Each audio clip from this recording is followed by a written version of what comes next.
There's finally going to be some much needed research on how tech is impacting kids and teens. This is Common Sense Explains.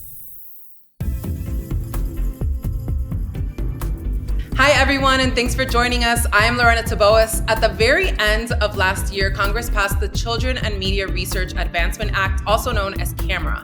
Getting this signed was a very long time priority for Common Sense Media.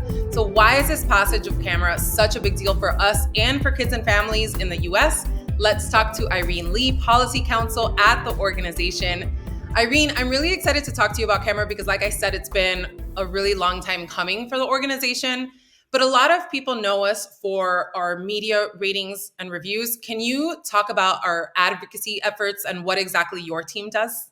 Yeah, of course. So we at our advocacy team believe that kids and teens get a lot of good out of technology, but they're also being harmed online as well. And so we have been fighting over the last decade for legislation and regulations at the state, federal, and also the international level, just to make sure that we're protecting kids' data privacy, as well as pushing companies to be designing their platforms in a way that's safer and better for kids' well-being. So there's obviously a lot of legislative efforts that we support, with the end goal being to protect kids and teens online. CAMERA helps to do that. Why do we need this research? Yeah, we really need this research because technology has become such an essential part of our lives. We need it to go online, use it to communicate with others, do homework, apply for jobs. And so it brings us so many benefits. And yet we've seen over the last few years that technology can really be impacting kids and teens' mental health as well, such as when social media platforms are targeting them with ads or showing them content that maybe just isn't very good for them or leaning them towards harmful behaviors. And so it's no longer possible for us to say, like, let me just take away your phone so you can't be accessing these services. Let's figure out how we can learn to live with them. And that is what this research will be helping us to do. Like, how can we figure out how to use technology for good and then minimize the harms that will be inflicted on our kids from it? So there's obviously been a lot of research already done around the impact of media and tech on kids, but why is this one different? The key difference would be this research is longitudinal, meaning it's going to be studying the impact of various technologies. So not only social media, but video games, virtual reality, any other evolving technologies besides that, and seeing what are the impacts on kids and teens' mental health and their development over time. So it should be over a 5-year time period of this study.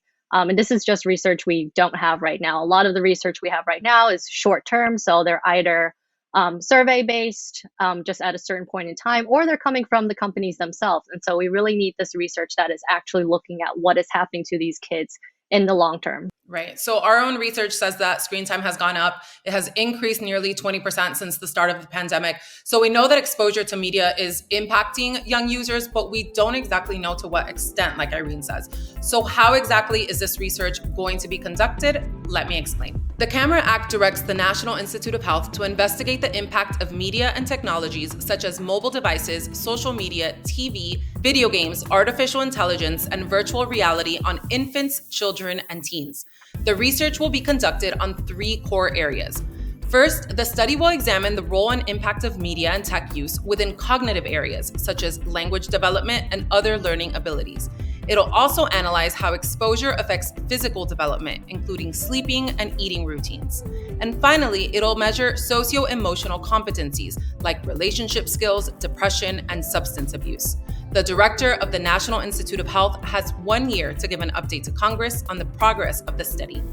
So Irene, this is going to be a very big undertaking for the NIH, but why was it important for the government and not another outside entity or another organization to fund this research? Yeah, right now our kids and teens are just really facing a mental health crisis right now. And I'm sure the government just really is interested in trying to address it. And you cannot deny that technology plays a big role in the mental health issues that they are facing right now. They're experiencing extremely high rates of depression, anxiety, not only during the pandemic, but even since then. And it's important for the government to be funding this research because it acknowledges technology's role in affecting kids and teens' mental health and seeks to play a role in helping address it.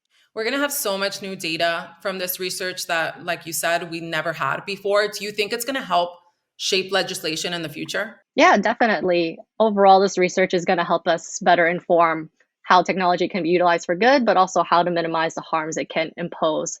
And this will help identify what kinds of legislation do we need. And so I also think that one of the key parts of CAMERA is that you're also looking around the corner Right now, the big thing is all kids are on social media, but maybe, soon something else is going to come around the corner. For example, like virtual reality is becoming increasingly popular. And so this research can try to get around that and be studying in real time and seeing what are the harms that kids could be facing from a new platform like that. And then legislation can be drafted up quicker to try to address those issues before it's too late. So NIH already has $15 million for the first year of this research study. What happens now? So now that there's funding for the first year, our next step is working with Congress and NIH to make sure that the NIH is starting this research as soon as possible. And then in the long term, we're also going to be working to make sure that NIH gets funding for the full 5-year study so that this research is as robust and as helpful as possible. Great. Thanks so much, Irene, for walking us through that. And thanks to all of you for tuning in.